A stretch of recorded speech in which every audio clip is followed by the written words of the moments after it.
Hello, folks. Dave Lytle back. Today we're continuing with our exploration of Russian optics.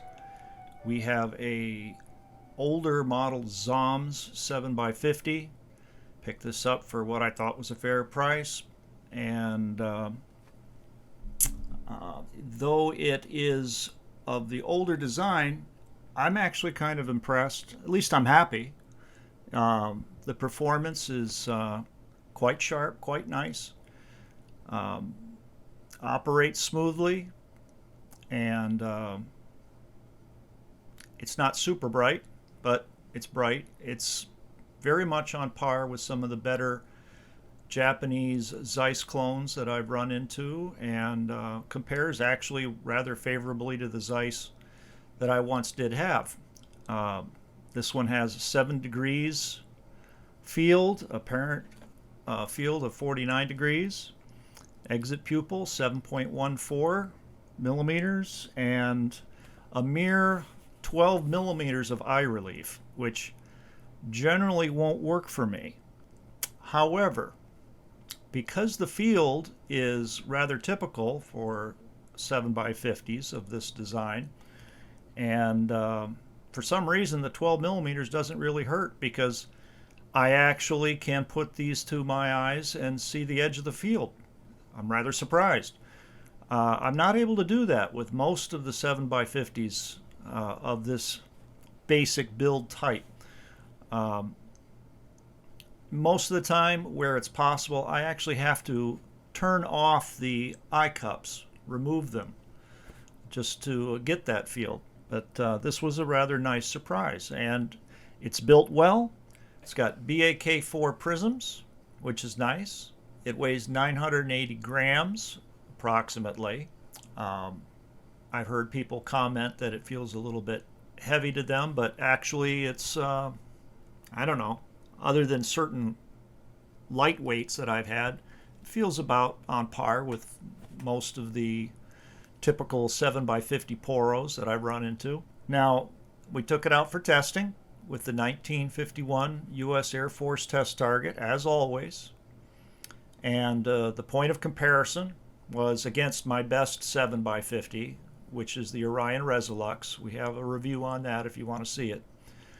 And it performed pretty much right where it's supposed to. For the better quality 7x50s, at 60 yards, generally they come in at group -1, element 1, and that's what this was able to resolve. I will add that the target itself was in shadow today. I wasn't able to get it in broad sunlight, and so from past experience, you can basically up that by 1 element. So I wouldn't be surprised under better conditions we'd be able to get group -1, element 2. The comparison binocular, the Resolux, resolved the same target, but much sharper. It wasn't a matter of, okay, I can make out my 3 stripes, horizontal and vertical. No, it just kind of stood right there out in plain view, and every once in a while it would phase into the element 2. So it still is hanging in there as the champ, and it makes a very good point of comparison. But these are perfectly good keepers. They're very nice. Not a scratch on the lenses, and they come in a rather nice case, I believe. It's got, you can't see it, but it's got 2 sets of little pockets buried down in there for the individual inserts that these things come with. They come with the typical amber for, I guess, snowy conditions or something where you're going to get some kind of glare, but they also come with these, you can't really make it out, but they're extremely dark green. Very, very efficient sunshades, though I doubt I'd ever have to use them. It's kind of nice to have the kit. And I got it for $97. You get it for less out there, good on you. But for what I got, I'm perfectly happy with that kind of a price, considering some people trying to sell them. I've seen it on eBay, trying to sell them for $250. Yeah, this was good. And as far as the sweet spot is concerned, kind of typical.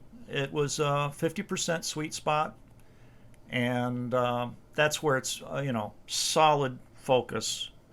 And I'll go and say that beyond that, you still have pretty good focus out to about 70%. A nice, sturdy unit. I'm quite happy with it, actually. And your center focus, super smooth. Not one little hitch in it. I don't think that this unit ever saw too much use.